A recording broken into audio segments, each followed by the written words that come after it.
has gone to shit. The Nazi war machine is advancing at an astonishing rate. And we can't catch up. Our tactics are failing. Outclassed and outgunned. No one knows why. People are getting desperate. One of the most memorable first-person shooters is back, and better than ever, in the action-packed and very bloody Wolfenstein: The New Order. The New Order takes place 3 years after the events of 2008's Wolfenstein.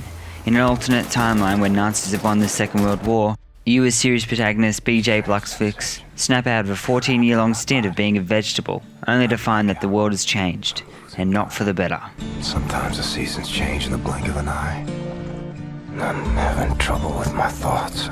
They dissipate like a scent on the wind. The story in Wolfenstein: The New Order is no doubt the high point in the entire series, and the character development is some of the best I've seen in some time. The supporting characters and villains really help bring across just what sort of a world this alternate reality is, that being a very bleak one. In your opinion, which one of these two varieties would best support my research? Amongst all the hopelessness, I like that the game was still able to crack a joke every now and then. From the little quips between fellow soldiers to action hero one-liners, the dialogue and performance were a standout.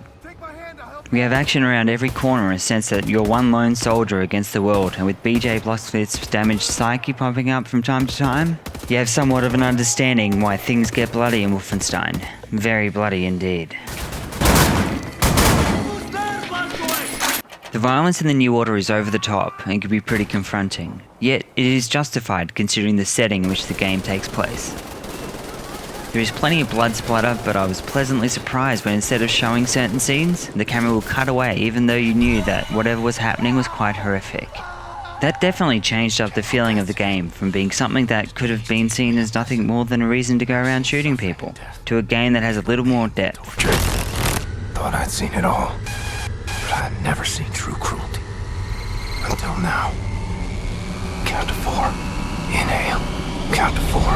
Exhale. The gameplay has a nice mixture of stealth and guns blazing gunplay. And while it is a very linear game with the odd alternate route to completing sections, this in no way should be held against the game. It all comes back to you being a man on a mission, with one focus.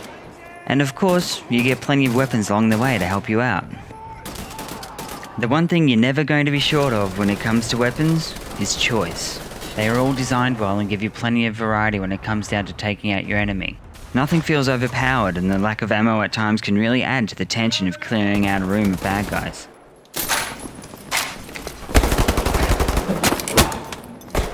A couple of things that may seem a little odd for a modern day shooter is its health system, and the need to press a button when you want to pick up items.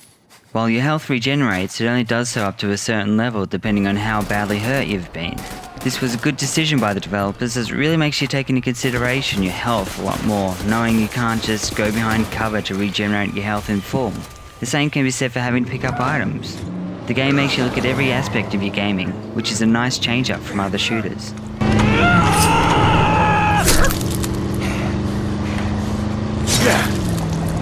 With this latest entry into the franchise, we are treated to a beautiful looking game, and besides a few texture issues, the alternate world of Wolfenstein is so well detailed. Filled with nice throwbacks to the original Wolfenstein 3D, from set pieces to some sound effects, Wolfenstein: The New Order has been made with its gaming roots firmly in the mind of the developers. I even like the fact that you still had the option of eating dog food to regain a little health. The only real problem I have with The New Order is at times the enemy AI wouldn't notice me, while at other times they picked up on me and sounded the alarm without me even seeing where they were. Overall, this was a pretty minor occurrence and didn't take me out of the game for too long, and didn't have any effect at all if you went all macho with guns blazing. Wolfenstein: The New Order brings an old school gaming feel to a modern day first person shooter, and does so successfully. Even with its linear gameplay and sometimes questionable AI, its flaws are quickly forgotten with a strong story and, for the most part, amazing visuals. It is a great return to form for the Wolfenstein series. It's fast-paced and has non-stop action, while also dealing with some tough choices in a war-torn world.